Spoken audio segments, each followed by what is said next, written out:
राजा हर्षवर्धन और रानी विशपाला की धर्म और सत्य की अद्भुत कहानी।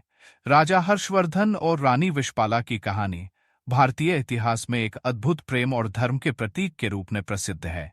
राजा हर्षवर्धन एक महान सम्राट थे, जिन्होंने भारत के उत्तरी हिस्से में अपने शासनकाल में बुद्धि, धर्म और संस्कृति को बढ़ावा दिया। रानी विशपाला, उनकी पत्नी, एक बुद्धिमान और धर्मपरायण महिला थी। किसी समय राजा हर्षवर्धन ने एक यज्ञ का आयोजन किया।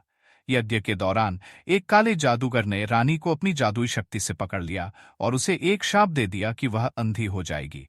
राजा हर्षवर्धन ने अपनी पत्नी के स्वास्थ्य की चिंता में अपने सभी युद्धों को रोक दिया। उन्होंने कई उपाय किए, लेकिन रानी की आंखों की रोशनी वापस नहीं आई।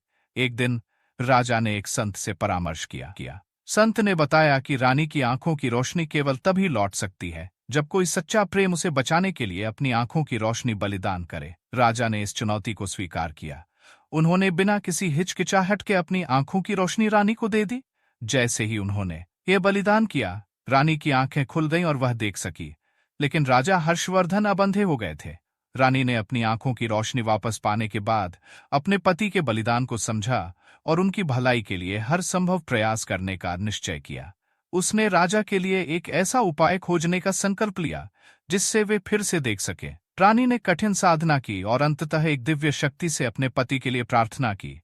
उनकी भक्ति और समर्पण के कारण राजा हर्षवर्धन की आंखों की रोशनी लौट आई।